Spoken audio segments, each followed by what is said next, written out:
People who are wealthy do things a lot different than you and I do. Now, in today's video, we're going to be looking at 12 things that wealthy people do a little bit differently. So hopefully you can make some notes on this, take advantage of what they're doing. When you think about building wealth, it's not about building luck. It's really not about having a high paying job.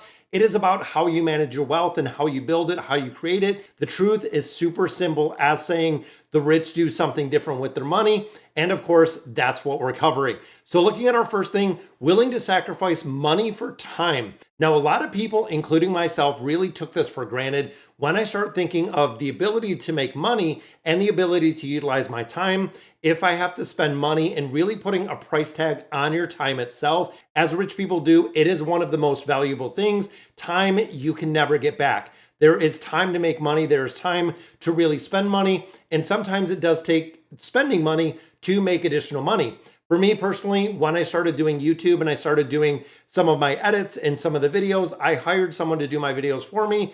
And you know what? That was an incredible time saver. I am absolutely horrible when it comes to editing videos, if you've watched any of mine. But when I turn it over to a video editor, they can work their magic. When they do the editing, meaning I was spending probably 5 to 6 hours editing a video. Might not get that many views overall with all of the time I put into it. So definitely putting and sacrificing money for the time that I'm getting back from not editing any of these videos makes a really big difference. Now, the average person really overwhelmed by chores, overwhelmed by a lot of things that are taking their time away. So you have to really break down, how much do you make an hour? What is your time worth? What is the value of your time? If I'm spending 5 hours every single day editing videos, it is not worth the time that the videos and how much money the videos are creating or really achieving for me to do it myself. It is not worth my time at all. Now, the second one, reading and learning all the time. When it comes to education, it does not stop at school. However, it is estimated that 54% of people never read a book after they finish their formal education, which is incredible. When you look at reading books, going to seminars, watching YouTube videos, looking at role models, using mentors, there are so many ways that you can really set yourself up financially for success, including financial literacy, education, and all of it can be done for free. When you start looking at YouTube, when you look at different places, make sure, however, you do know the source of the content you're getting and also the quality of the content that you're getting. Now, when it comes to being wealthy, associating with the right people, they always say, show me your friends and I'll show you who you are. That is really the average of the 5 people that you associate with most. That is going to be your kind of fan base. The rich consistently select their companies and also the individuals they spend time with. If you have someone that can really build you up, that can help you, that can really grow and develop you through the power of networking, it is going to be a game changer for the rest of your life. Now, when it comes to taking risk, this is something where people really do decline. I see this being in a financial institution where people will leave money in a savings account that yields almost no return. They don't even want to move it to CDs because they don't want the risk, they don't want the tax liability, and they don't want to lose any money. You have to realize when it comes to wealth creation, when it comes to really wealth generation, there is going to be some sort of risk. Whether it is investing in something like the S&P 500, if you're putting it into bonds, they don't want to think about the consequence or the possibility of something happening that they won't have access to the funds, or they really might lose money, leaving the opportunities on the table for you and I to really take advantage of. Now, when we start thinking bigger picture, they prefer to save and invest. This is something that changed for me probably about 10 years ago now. It wasn't really about focusing on exactly what I was spending, but it was the ability to almost not spend. For me personally, I'm very minimalist when it comes to buying anything. And if I do buy something, it is very on the frugal side. I do a lot more research about it. I find even if it costs a lot more expensive, that it's going to last and really have a lot more of a quality than buying the quantity of things. Now, this makes a big difference. Now, it says nearly 6 in 10 Americans are uncomfortable with the level of emergency funds. Guys, we're talking 60% of people are not happy with just the basic emergency fund. For me, I scrimp, I save. I know when I have a bill that's due or if I have something that I want to accomplish, I cut out pretty much everything. I cut out going to get coffee.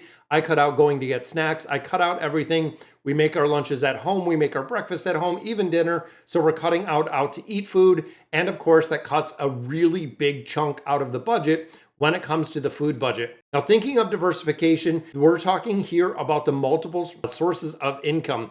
When you think of a YouTube channel like this, it is generated through AdSense. Definitely subscribe to the channel and let me know what you think about it. But it is one source of income. When I start looking at, holding mutual funds or holding stocks, holding bonds, holding anything that is going to yield me a regular return, even having money in a high yield savings account, giving me interest back, the interest adds up. It starts snowballing as you start accumulating more and snowballing the interest, even saving in that high yield savings account with my emergency fund. If you have $20,000, $30,000 in there for a savings account as that emergency fund, guys, if you're putting at 4.5%, 5.5%, you're getting a good return. The return that I got last month just on that high yield savings account was about $140. That pays my cell phone bill. That pays my internet bill. You know what? I'm covering my bills on a monthly basis just from the income generated from sitting in a high yield savings account. When you start putting in what you're getting on CDs, it's playing the opposite side of the field. Now, what I mean by that is there's a point where you have a mortgage, you have student loans, you have credit card debt, you have auto loans, you have personal loans, you have all of this that you're paying for. Interest is coming out of every single payment. You are losing money and essentially giving away your time, giving away your money to financial institutions to have the things that you have in life. Well, the other side of it, or really playing the other side of the fence, is when you're starting to save money and when you're starting to accumulate wealth, you're being paid interest in return for what you do have on deposit in different places, and what you have invested, you are getting money back. So it is kind of the flip side. When you look, 52% of Americans now have a side hustle of some sort to create multiple streams of income.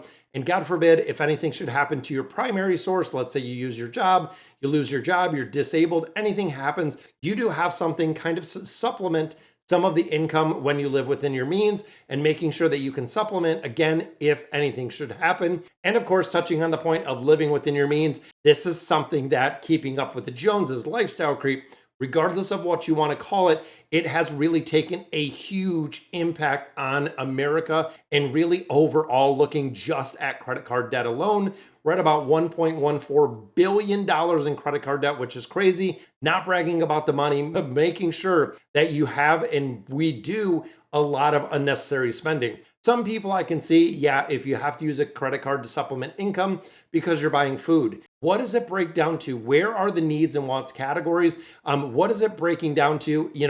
Could you get a less expensive car? Could you get cheaper insurance?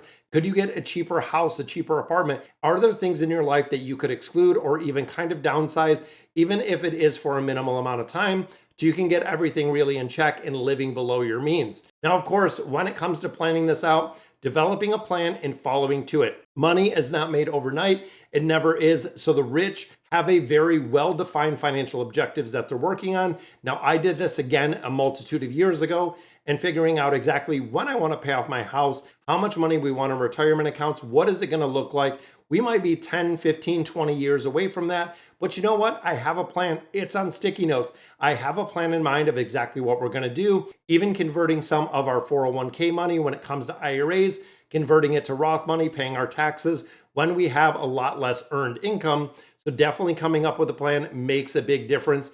And when it comes to everything said and done, knowing how to give. Dave Ramsey talks about this, being generous and being really generosity. When it comes to management of wealth, most wealthy people do give a lot of money away, not only for the tax benefit, but it does really go against common knowledge to give your money away and be generous when you could just hoard it yourself. But when you look at people like Warren Buffett that is leaving 99% of his entire wealth, his entire fortune to charities, that is the way to really do it. And honestly, if you can give time, which I love donating time and I love doing things through nonprofits, through our churches, a lot of different ways. But if you can give money as well, and really the combination of both of those do make a really big difference. Now, of course, when it comes to building wealth, lifestyle inflation, we talk about lifestyle creep, we talk about keeping up with the Joneses. This is one of the absolute biggest detrimental things that I do see. You have an increase in income, you get a new car, you get a promotion, you got a bigger house.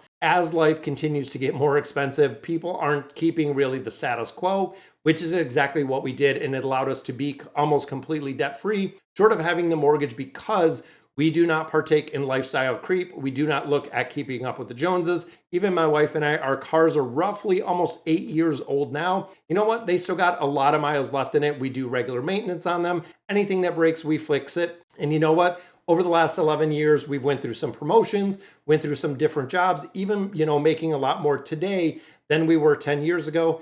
We have the same house. We have very similar expenses. I know consumer price index, the cost of living does go up, but overall, when it comes to breaking it down, we make sure that we're tracking our spending. We know how much we're spending on food, what we're spending on groceries, where exactly every dollar is going. And it makes a big difference when you make a budget, when you do your lifestyle plan, when you do your spending plan, whatever you want to call it, you got to know where the money is going.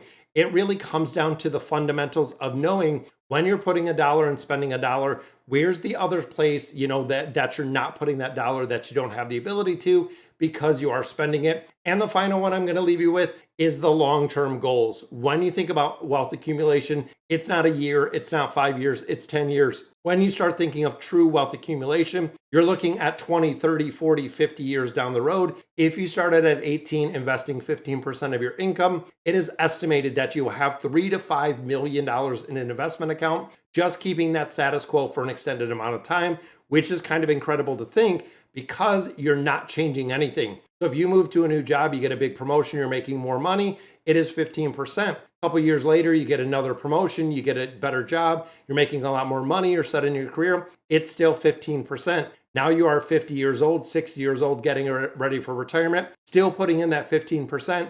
Boom, you have $3 to $5 million out there, which is kind of crazy. All right, guys, so that is going to do it for today's video. Let me know in the comments what you guys think. And as always, thank you guys for watching.